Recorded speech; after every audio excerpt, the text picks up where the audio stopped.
Good morning, everyone. This morning we're going to go straight to your project manager, which is your liver. Last night we looked at what your body does in the gastrointestinal tract with the food that we eat. We looked at how it's absorbed into the blood, and now we're going to have a look at what happens once it's in the blood. It is your liver, as your project manager, that is orchestrating the job site. It does the orchestrating of where the breakdown from eating the food goes. Your liver lives under your right rib, and your liver is the only organ in the body that has the ability to regrow. It is the largest internal organ, often called the master chemist, because of the way it is able to break down certain substances, convert certain substances into things that aren't going to harm us. That's why it's also called the master chemist. Today is your second day of going on the juice fast, and today your liver will go into a different stage of detox. But before we have a look at what it's doing today, we're first of all going to have a look at what your liver does with the food that you eat. And never in the history of mankind have human beings consumed so many carbohydrates. We've become high carbohydrate consumers. Whether I'm in England or Scotland or Australia or America, high carbohydrate consumers. The most popular breakfast food is cereal. We know it's popular because there's a whole aisle devoted to it in the supermarket. And it's very popular because people don't have to cook. All they have to do is open the packet, pour it into a bowl, pour milk on it, goes like wet tissue paper, it's down the hatch quickly, and they're out the door. Because so many people are going to bed late because of technology usually. And so they wake up with not much time before they have to get out the door and to work, so they want a quick breakfast. Another quick breakfast can be bread, toast. Now, because these two foods don't take you very far, usually mid-morning people are looking for cakes, cookies, donuts, so we'll say cakes, etc. And I know in Australia, Australians love their pies. That's another quick food. And Europeans have introduced us all to pizza, another fast food. Pasta, I don't think there's a home. But as a child, growing up in the 50s, 60s, we didn't know what pasta was. I don't think it was till probably the mid-70s when I was in my 20s that I first had pasta. Also, rice. I know as a fifth-generation Australian Scottish descent, we actually really never had rice. It wasn't until I was about 18, 19 and started going to Chinese restaurants that we started having rice. My husband's an Irish.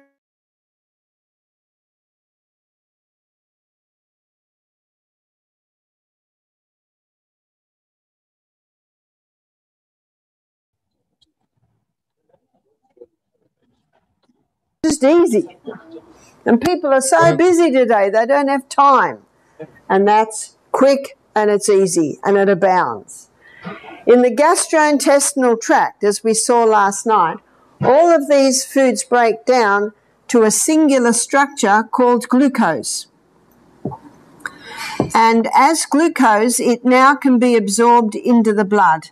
When the glucose gets absorbed into the blood, it goes on the M1 main highway straight to the project manager, the liver. Now, the liver, as the project manager, it determines where the glucose goes. And the first place that it will send the glucose is to what we've looked at already.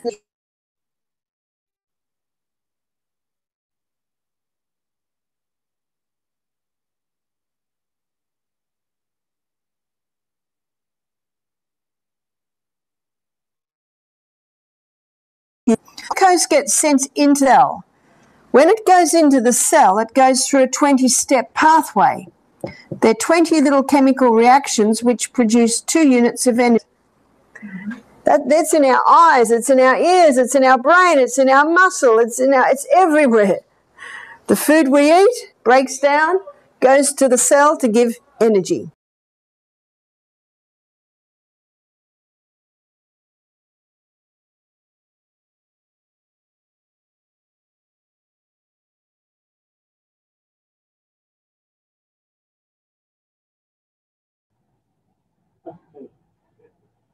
The lady opposite you.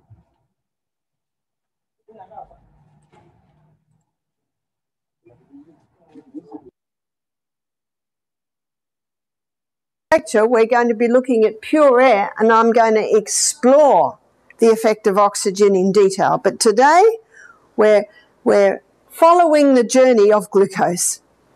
So the first place that the liver will send the glucose is to the cell to be burnt as fuel. But on a high carbohydrate diet, we've still got a lot of glucose left over. And so now the liver causes, especially the muscle cell, to store it like a little bunch of grapes, but they're little molecules of glucose. These little molecules of glucose are called glycogen. So that's the second place that the glucose is sent, as glycogen. They're called quick-release glucose stores. Do you wonder how you were able to exercise this morning? We only gave you broth last night. We only gave you lemon water this morning, and you went on your morning walk. It was your glycogen stores already in your muscle cell, just waiting to be plucked. And they begin to be plucked as the body requires them.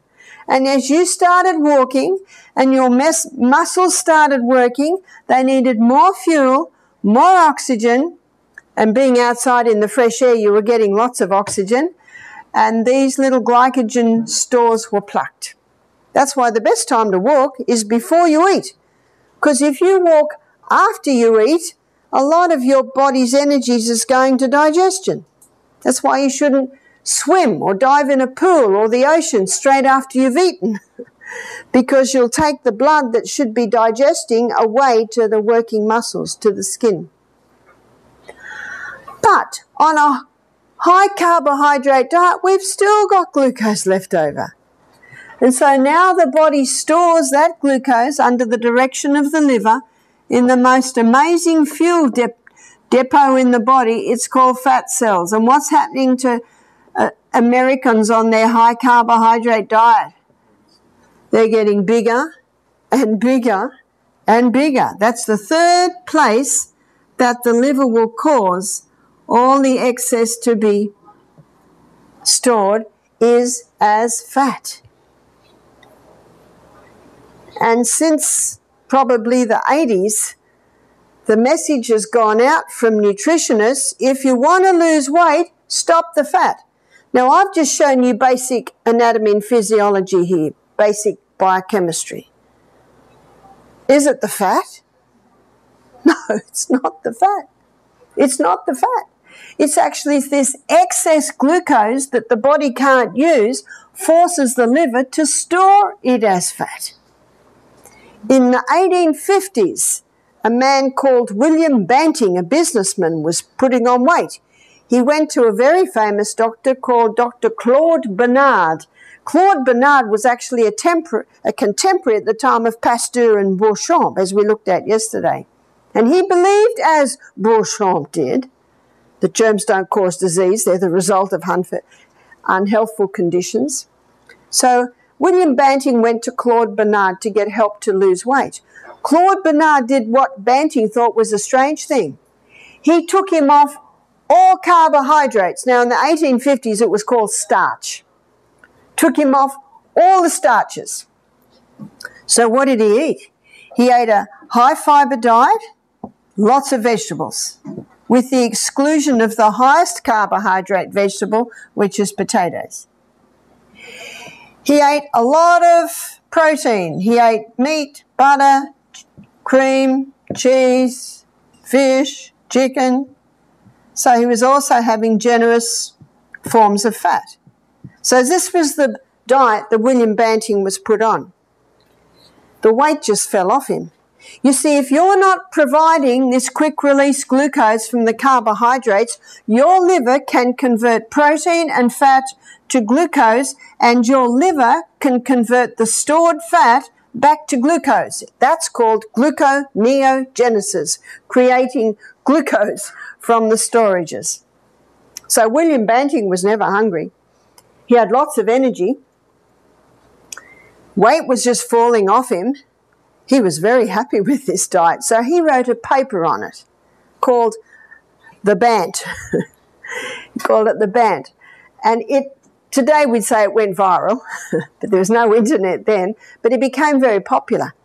And people loved it because it worked. In fact, it was said that if you were on a diet, people would say, "Are you doing the Bant?" It was William Banting's diet. That's 1850s. Let's fast forward to the 1980s. Does this ring true of another diet that was very popular? The Atkins diet. Atkins didn't know about William Banting, but Atkins, as a doctor, GP, he knew his science. And he just theorized himself, if I stop all the carbohydrates, my body will start eating my fat stores, and so I don't get hungry. I'll eat these foods. Weight just fell off him. I think we know the story. His book was #1 on the New York Times best-selling book list 4 years running. The nutritionists hated him. Someone loved him. Who loved him? The people. Why? It worked. Isn't that what we're interested in?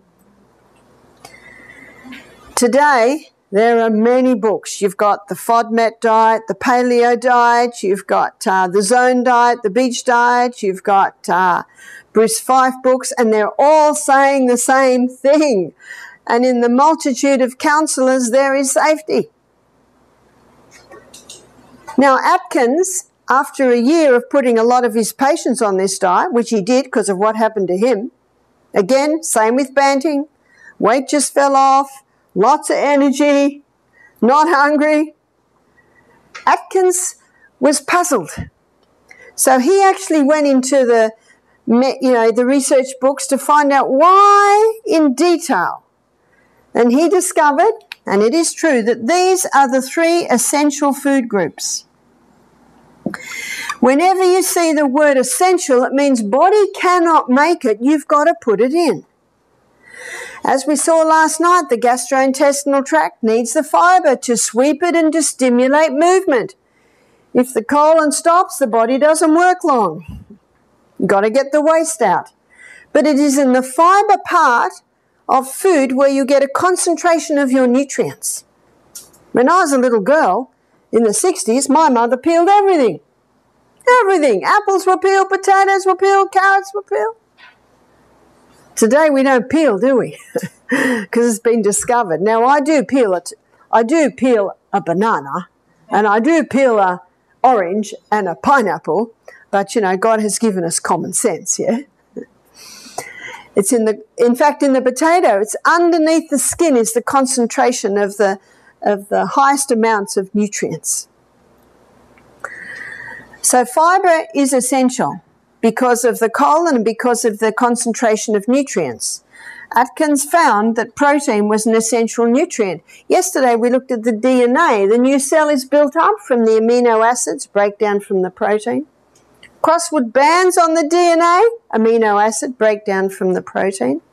50% of the membrane around every cell in the body is protein. Now that makes protein pretty important. You cannot heal without protein. Atkins also found that fat was an essential nutrient. Now, did you hear that? Essential.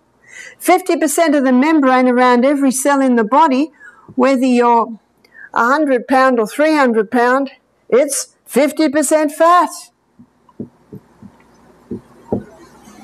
You cannot access your fat-soluble vitamins unless you're eating them with some form of fat.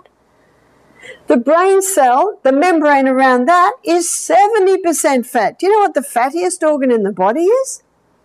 Brain. And you know what the brain loves for fuel? Fat.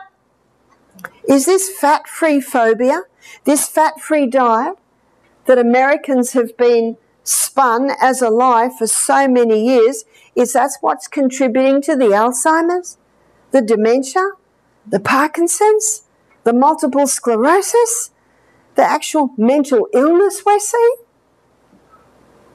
I wonder. What Atkins found in his research is that the non-essential food group is actually carbohydrates, the starches. In fact, you can almost live without them. It's very hard to have no carbohydrate because every vegetable has a little. But let me define this, because I'd hate for anyone to quote me as saying carbohydrates are bad. They're not bad. Got that? Aren't you happy? Because we do like all that. My husband would never forgive me if the potatoes stopped. No. It's only when they're overdone and refined. And isn't that what most people do?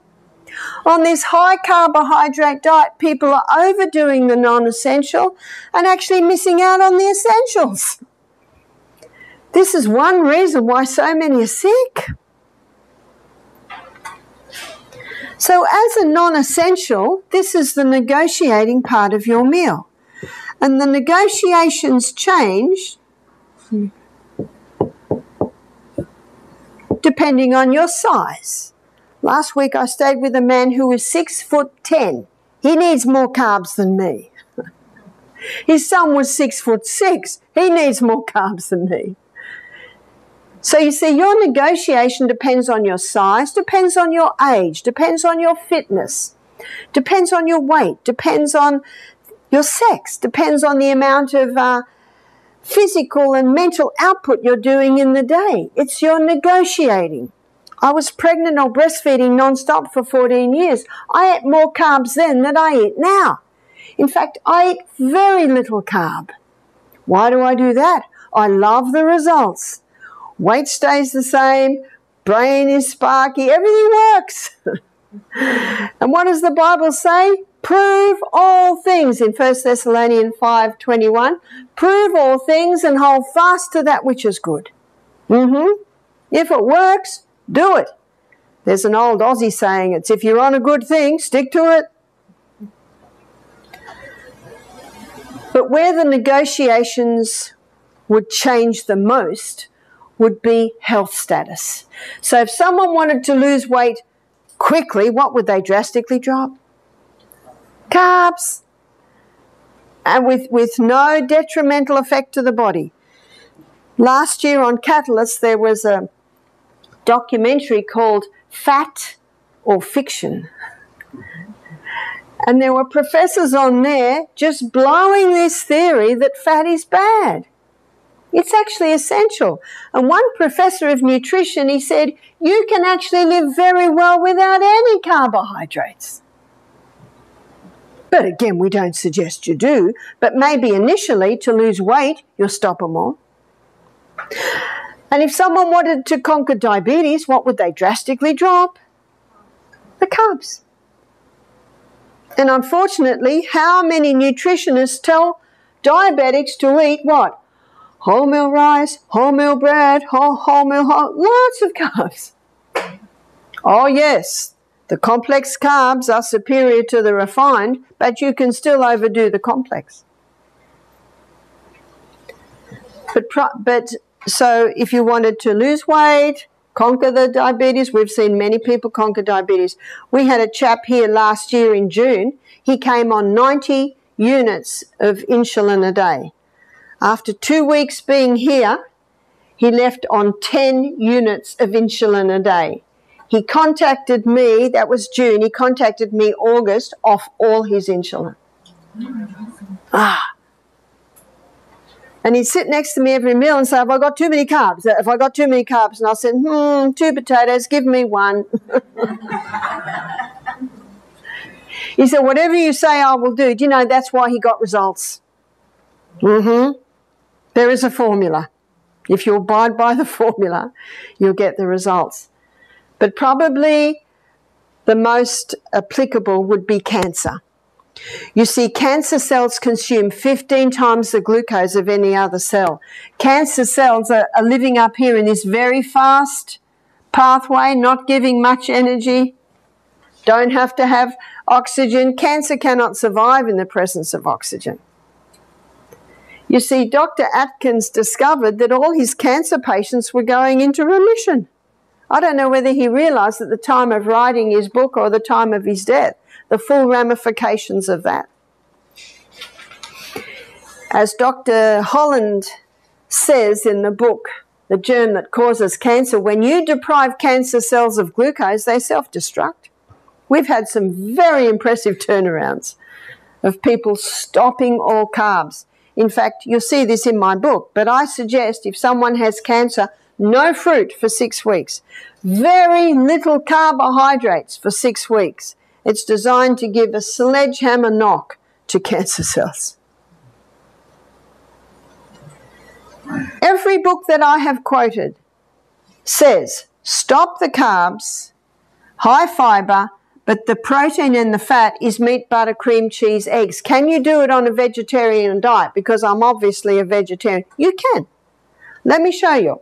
And we're going to go to Genesis 1:29, where God is telling Adam and Eve what to eat. And can you improve on that? Not really. The Creator telling man what to eat. We're going to have a look at the food, and we're going to have a look at the protein content and the carbohydrate content. And God said, behold, I've given you every herb-bearing seed which is upon the face of the earth. So what's a herb-bearing seed? A herb-bearing seed is a grain, a herb-bearing seed is a legume, and a herb-bearing seed is a seed. So let's have a look at the grain. We've got wheat, rye, barley, oats, amaranth, buckwheat, polenta, quinoa, millet, so many grains. They are high in protein, but they are also high in carbohydrate. So let's have a look at our carbohydrate list. How many are from the grain department? So we've got grain, grain, grain, grain, grain, grain, grain. The majority are all from the grain department. What's a legume? Some people call them beans, so that's pinto beans. I'm down in the south and the southerners love their pinto beans and their black beans. Also turtle beans, black turtle beans, and your pinto beans. We did pinto. Garbanzos, lentils, lima beans, kidney beans, so many legumes. Legumes are high in protein, but they are medium to low in carbohydrate. In fact, some of the low-carb books I've quoted say don't eat legumes, they've got carbs. Well, they have, but not as much as your grain. In fact, your legumes are about 1/3 the carbohydrate content that you will find in your grains. And that's important when you're wanting to drop the carbs. Seeds, pumpkin seed, sesame seed, sunflower seed, chia seed, linseed or flaxseed, they are high in protein and they are low in carbohydrate. So God said, behold, I've given you every herb-bearing seed which is upon the face of the earth, and every tree, in the which of the trees a fruit-bearing seed. What's a fruit-bearing seed? That's your nut. Your nut comes from the fruit of the tree. And we have so many nuts. We've got macadamia nuts. We've got cashew nuts, almonds, Brazils, walnuts, pecans, hazelnuts, not peanuts. They're a legume. Now, nuts are high in protein and they are quite low in carbohydrate. There's one problem with nuts. People can tend to overdo them.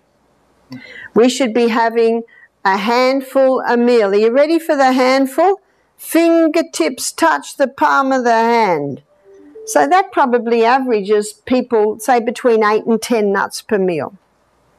One lady said, oh, our 3-year-old has 3 and our 5-year-old has 5. I said, what does your 80-year-old have? You know, that doesn't work, that one. But a little child may fit 2 in there. Can you see that?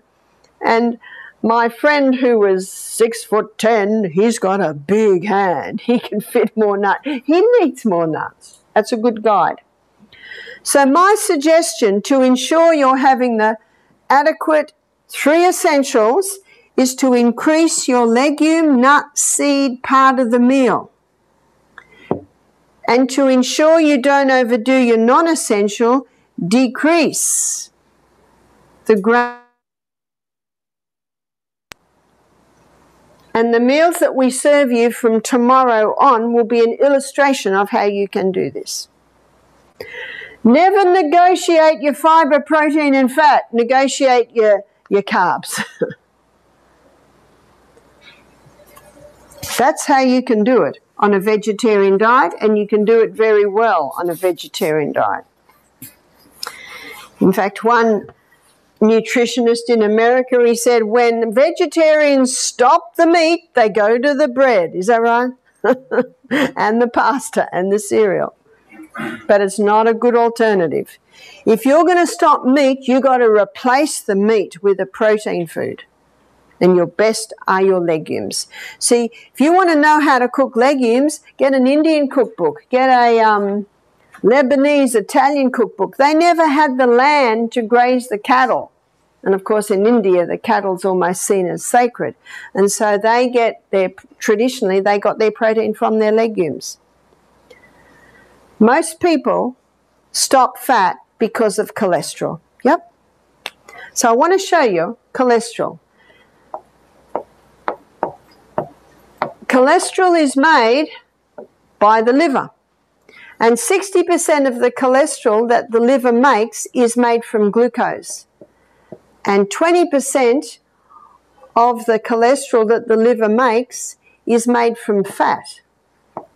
Now, looking at that equation, you can see it's actually not the butter on the bread, it's the bread under the butter that's the problem.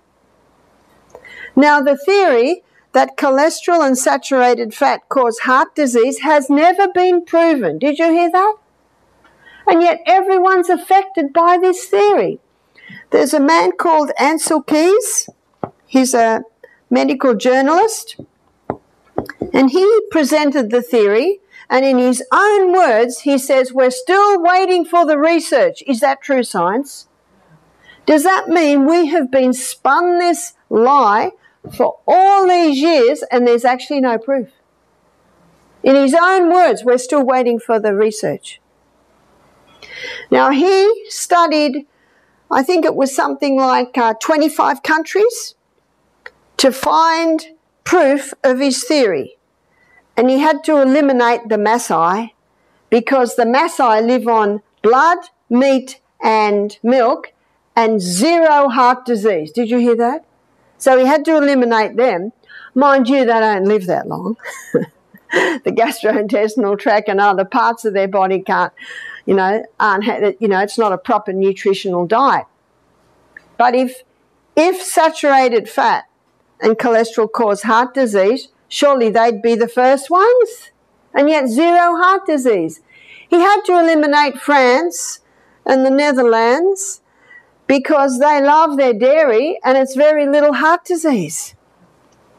The countries he chose that appeared to support his theory was actually more what the fat was associated. It wasn't the olive oil in the pasta, it was the pasta under the olive oil. So he chose something like 11 countries that appeared to support his theory. Time magazine, about 2 years ago, front page, there was a curl of butter, and it said, "Butter, why we were wrong on the fat." And it was a 6-page article talking about Ansel Keys and his research and how it was flawed. And yet that is what this theory is based on. So what I want to show you today is I want to show you the truth on cholesterol. So there are 2 different types of, or main types of cholesterol that the body makes. There's high-density lipoprotein and there's low-density lipoprotein.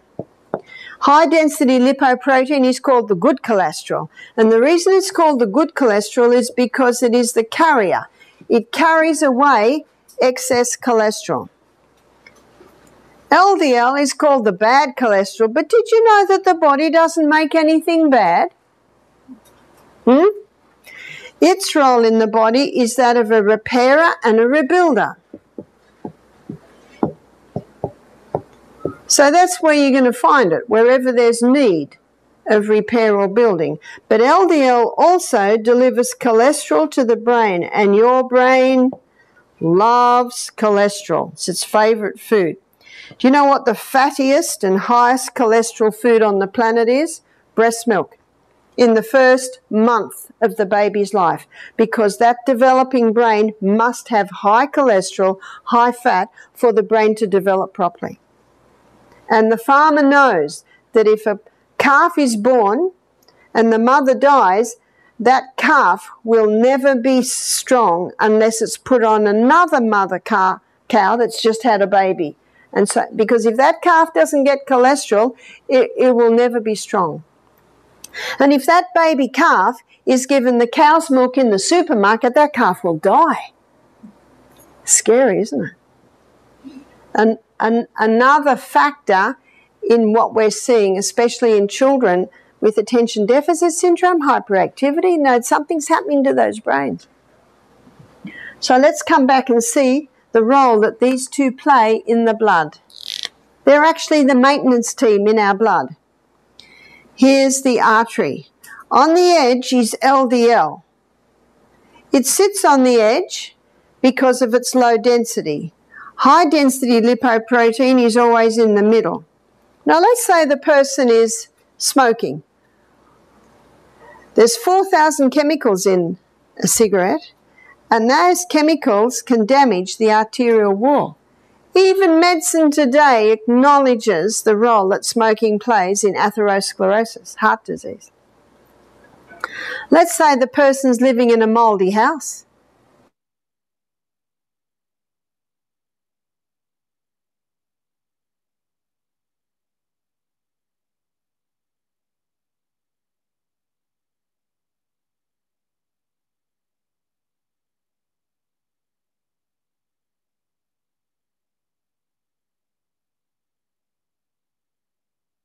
Diet that feeds the yeast spores, more holes. Who's going to plug up the holes, student? LDL. So LDL comes along and plugs up the hole. And now you don't bleed to death. What an amazing organism we live in. Now, if the person is not aware of the danger of mercury, the danger of the cigarette, the danger of mold, the danger of the sugar and the alcohol, the damage continues. And what's happening in the arterial wall? It's building up and up and up. So this becomes very narrow. And if the person's dehydrated and the blood cells stick together, it's very easy for a blockage to be made, and there's your stroke, there's your heart attack. And who's blamed? Cholesterol, yeah? Cholesterol. To blame cholesterol for heart disease is like blaming the fire trucks for the fire. They must cause the fire. They're always there. Let me tell you the story of Dr. David Harris, a good friend of mine in Australia. He's a cyclist. He's very fit. Every year, he's 50s. He goes over to Europe and cycles for 200 Ks. He's a vegan, vegetarian. His doctor was a bit concerned that he was getting breathless, so he did a scan on his main arteries in his heart. 80% occlusion, some of them 90% occlusion. He had to have 5 bypasses. His arteries were so blocked. He's a vegetarian. He's very, very fit. I was talking to him, he said, Barb, it's genetics. Remember about genetics? Genetics loads the gun, lifestyle pulls the trigger. I said, Dave, I told him that. I said, you know, a lot of research scientists are saying today you can only apply 2% to genetics. I said, watch my liver lecture. He got back to me, he said, oh dear. He said, as a child, my father was a chain smoker. Stroke number 1. Chain smoker. So he's already getting damage in his arterial walls as a child. He said, I wanted to put on weight. A lot of vegetarians don't realise the need for protein. So he went to swordfish. Now, swordfish has the highest amount of mercury. He was having it sometimes 3 times a day. After 2 years, he got mercury poisoning. He started to get memory loss, and they picked up mercury poisoning. Okay, students, what caused the damage in his arteries? Was it genetics? Already set up by the chain smoker father. Then the high dose of mercury, more damage, and so now that has built up in the arterial wall. So what causes heart disease? Damage to the arterial walls. You see that? All the LDL's doing is what it's designed to do, plug up the holes. I have 5 books at our health retreat, all written by doctors. One's The Great Cholesterol Deception by Dr. Peter Dingle, The Great Cholesterol Con by Dr. Malcolm Kendrick. He's a cardiovascular surgeon. He's scathing in his book on this theory. He said there is no evidence that cholesterol and saturated fat cause heart disease. He said it's the biggest myth that's ever been presented to human beings. He actually says it's criminal. So that's Dr. Malcolm Kendrick, British cardiovascular surgeon. He said there's one group of people that have always had trouble with this theory, and it's the heart specialists, because their patients with low cholesterol levels are having heart attacks. Another book is called The Great Cholesterol Myth by Dr. Well, actually, he's not a doctor, but he is a PhD in another area. His name's Johnny Bowden. Another one is The Cholesterol Lie by Dr. Dwight Lundell. He's performed 10,000 bypasses. And what's he written? A book called The Cholesterol Lie. It's not cholesterol. Now, last June, we had a nutritionist do the program here, June 2016. This lady was 69. She was here with her husband, who's a scientist, and she said to me, I've got the privilege of being schooled in university 40 years ago. And she said, 40 years ago, we were taught that it is quite normal to have a cholesterol level under 300. Did everyone get that? What do they tell you today? If you're under 200, you've got to go on cholesterol-lowering medication. Have people changed? No. Has heart disease dropped since they changed the figures? No. And what's the definition of insanity? To do what you've always done and expect different results. I praise God that I had the privilege of meeting this woman and discovering this. They've changed the figures. In fact, last year we had a young girl, 33, do the program. She said, Barbara, my cholesterol levels are dangerously high. The doctor said I have to go on cholesterol-lowering medication, and she's 33. I said, what are your cholesterol levels? 191. I said, that is not high. That is normal. And what does the doctor say? You got to go on cholesterol-lowering medication or you'll have a heart attack and die. Never should we make a decision on this. What I'm giving you are the facts. She's a PhD nutritionist, trained in university, works with doctors. And she said 40 years ago, under 300 was perfectly normal. Do you know what that means? Today, under 300 is perfectly normal. Got that? And if it's going up a little bit high, maybe you should stop eating fish and get your mercury fillings out. Can you see that? There is a reason. The liver only makes it according to the demands of the body. And so what the doctor does, he puts the person on cholesterol-lowering medication. What does that do? That blocks the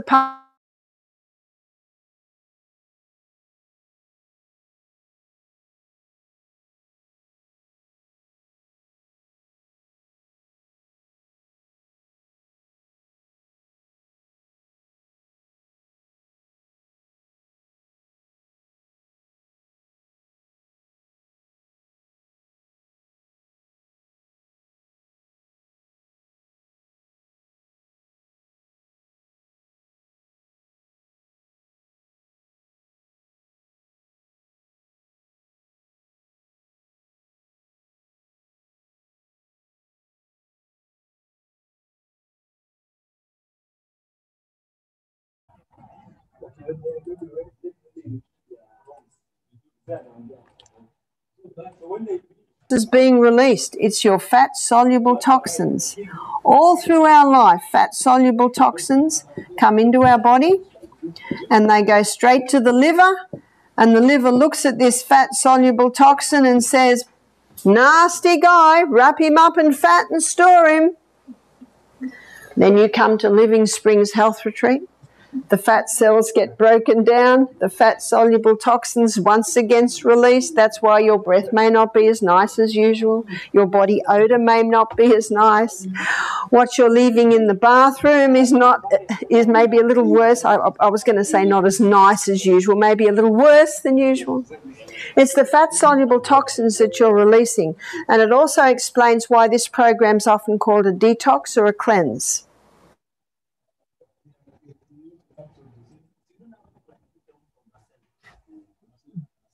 To be broken down to a water-soluble state.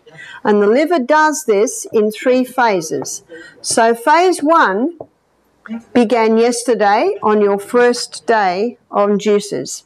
Phase 1, the liver took this fat-soluble toxin and broke it down to a metabolite. A metabolite basically means first stage of metabolism. Now this metabolite is a lot more complicated than it originally was. It creates a lot of free radicals, and free radicals damage the tissues.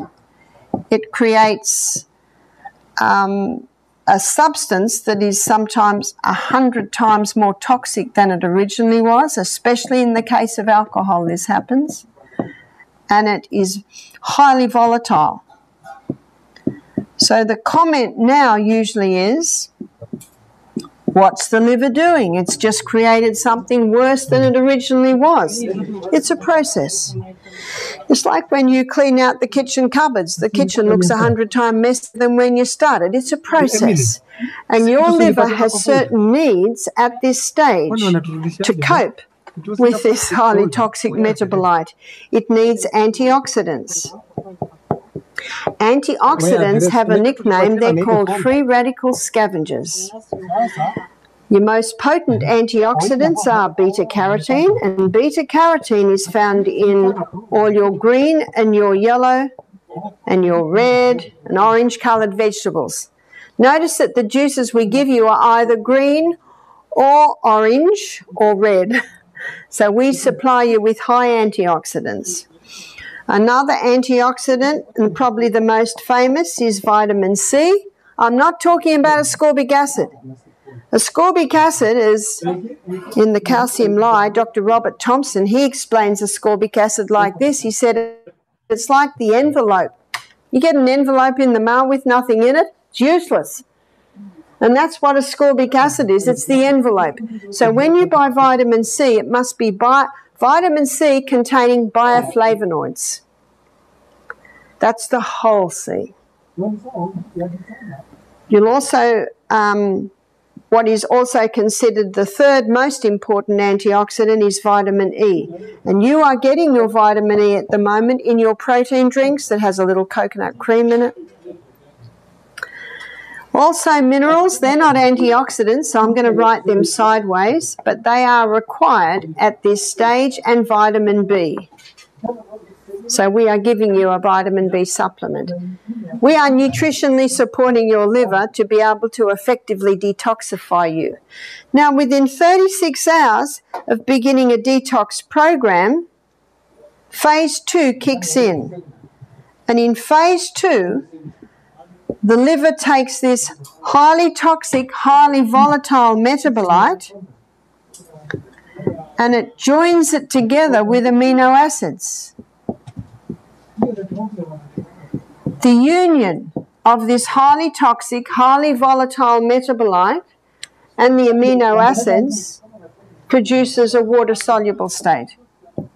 And remember, as the water-soluble state, it can be easily released out of the body.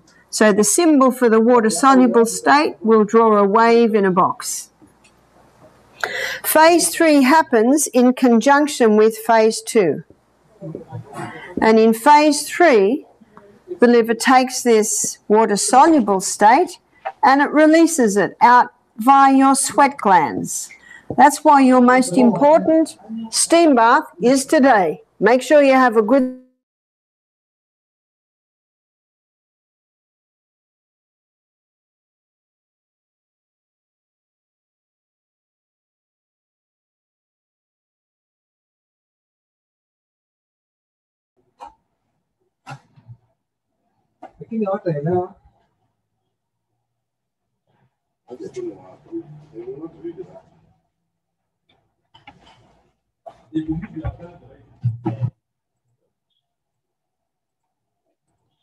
water-soluble state released out via your urine and also out via your colon.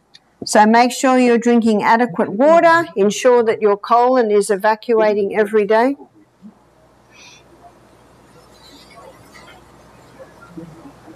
So we can live a happy, healthy life on planet Earth in 2017, even with the amount of environmental poisons we're exposed to, if we give the liver the right conditions.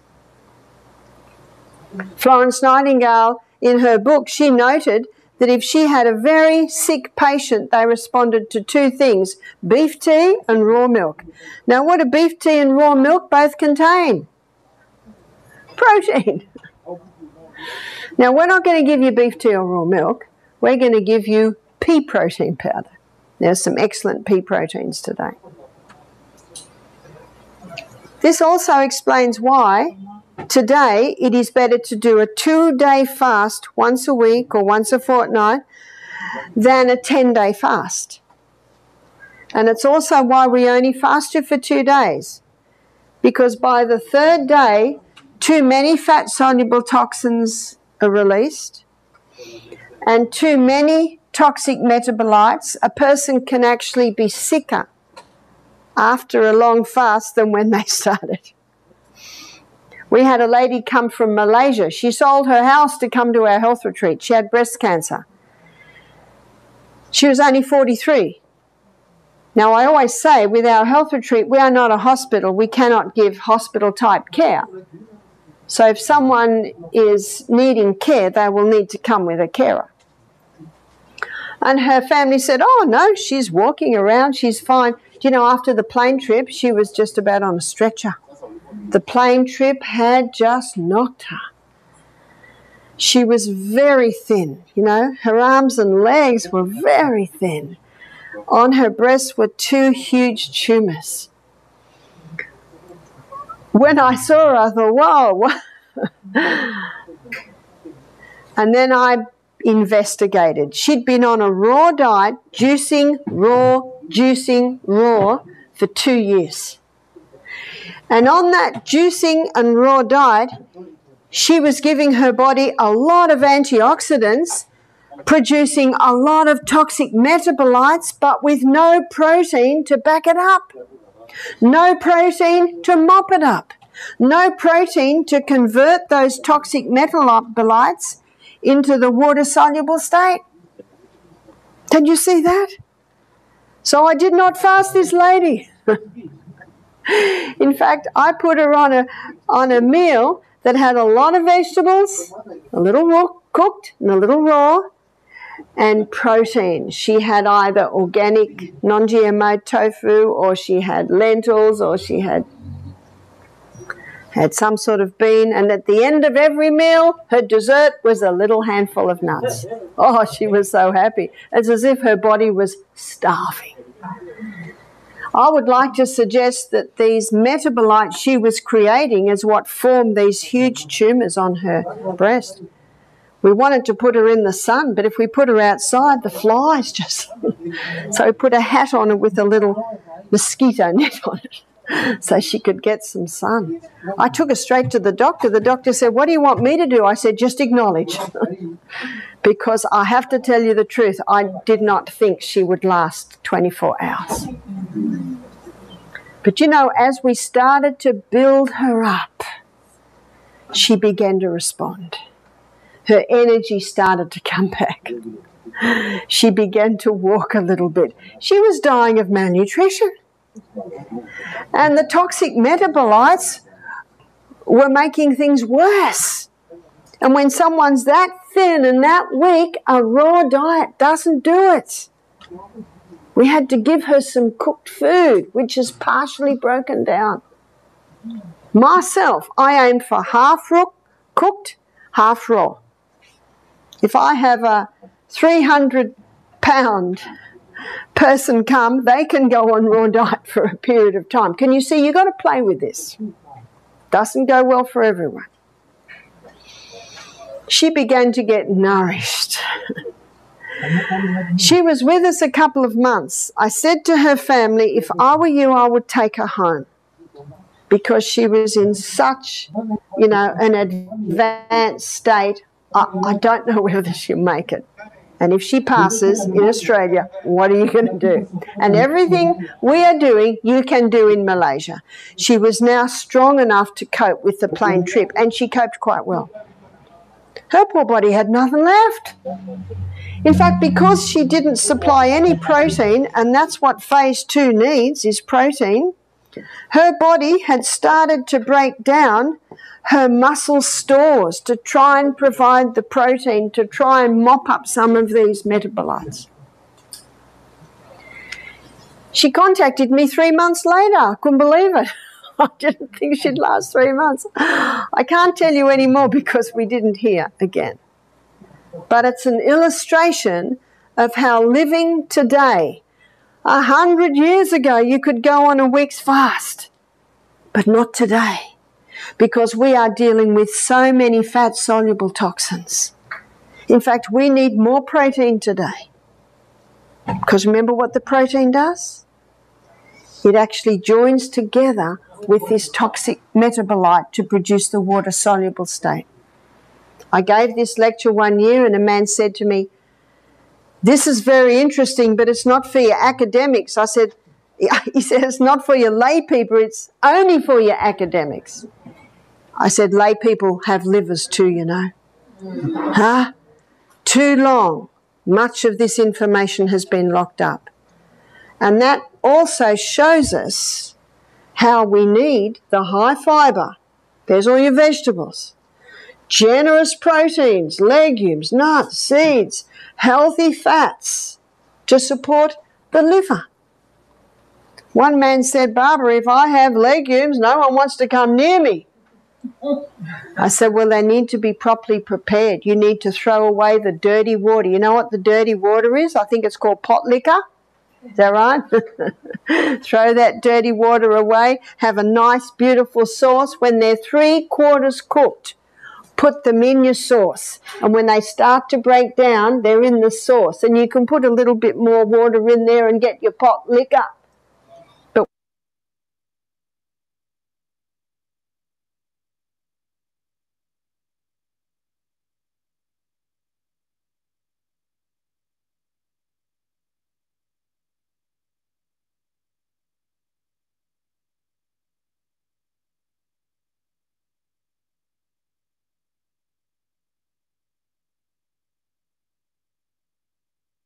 Have beans, my feet swell, my knees swell, I get wind.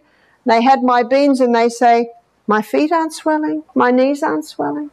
So he said there's a way to do it so you can eat it safely. I'm going to give everyone a break now. Thank you for your attention.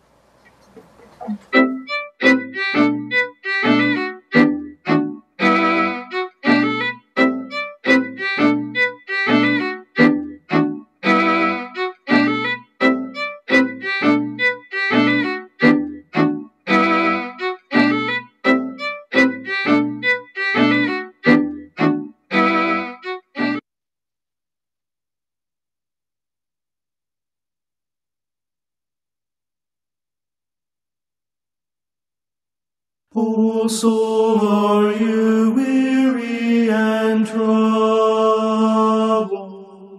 No light in the darkness you see. There's light for a look at the Savior, and life for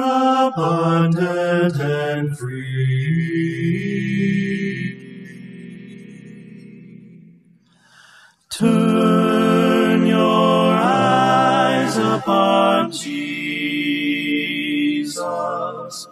Look full in his wonderful face,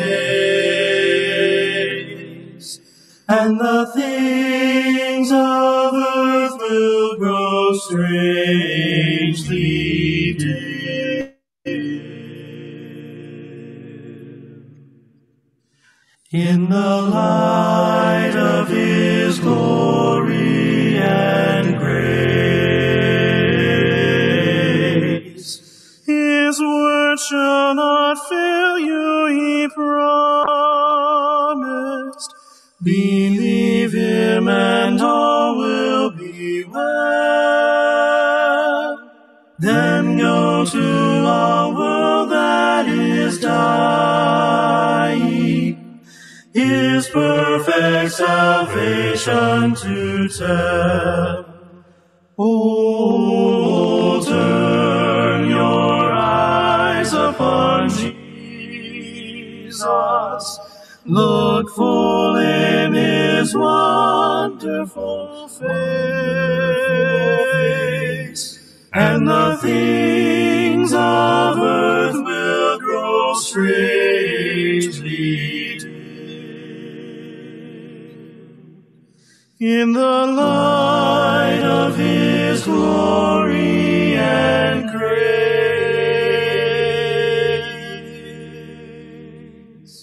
in the light of his glory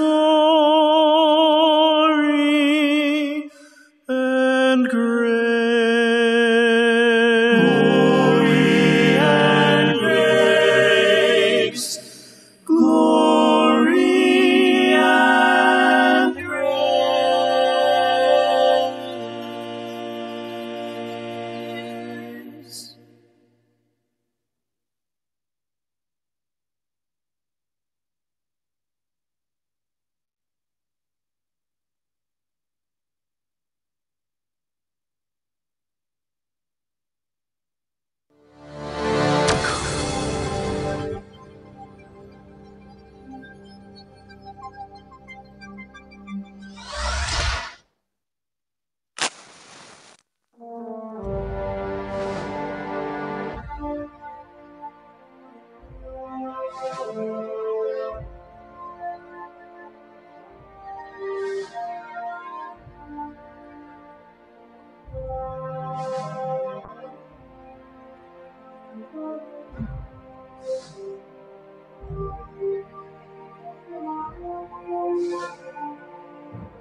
And we saw how the spiritual exercises of Loyola are being applied in the world today in many forms and many guises, and that they are a counterfeit to faith. Faith is the substance of things hoped for, the evidence of things not seen. Faith is something that you grasp because it says so. The word says so, therefore it is. Faith is total trust. The spiritual exercises are hands-on. You experience, you have a feeling, you have a meeting with whatever it is you are imagining until it becomes real. So it is the counterfeit to faith. Now, unfortunately, this has crept in to every aspect of Christianity. And it is a very delicate subject because everything we're going to speak of is in vogue today. And because it is in vogue doesn't necessarily mean that it is from God. The Reformation rejected the spiritual exercises as a means of finding your relationship with God, and Luther taught that the just shall walk by faith. You walk by faith. Now, how are they putting spiritual exercises into practice? Ignatius Loyola said the first thing you have to do is imagine the place. You must visualize it, and it must become a reality, and then you must actually get to the point where you communicate on a one-to-one basis, and there are various rituals that you go through. Finally have this spiritual experience. Now, the first mega churches to put it into practice were some of the very big evangelization churches that beamed it out throughout the world on their television networks. Robert Schuller. Here is Paul Yonggi Cho, head of the world's largest church in South Korea, and he wrote a book, The Fourth Dimension. And Robert Schuller said the following in regard to visualization in the foreword to this book. He said, I discovered the reality of that dynamic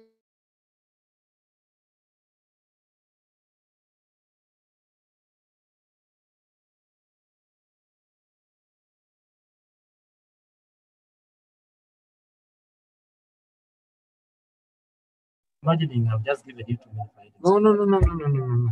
Your findings are good, Nile. I want to pole. That's why I don't want to put anything. I want to consult you. About it, right? Yes. So like that finding you are developing. You can have a whole file where you are. If finding Ujandika, you didn't try to finding on recipient details. Sababu ndio hii hapa. Yes, an issue of its own. Issue number? Just this data. Just get them. Get a number 8 or so. Oh, this is a separate one, huh? Because it has got a lot. Incomplete description. Okay. In fact, now I have got a whole file. Okay. There are so many now different ones. I was wondering what is the difference between inadequate description and sound. You see now, your file, we have got like almost 200 people. The different things, not signed for at all.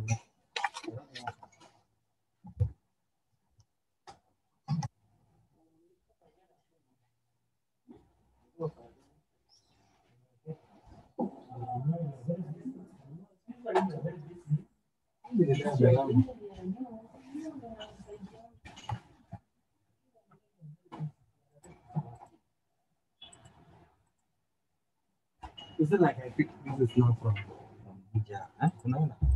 The way they're giving up. Memories, dreams, and reflections. And I want you to see how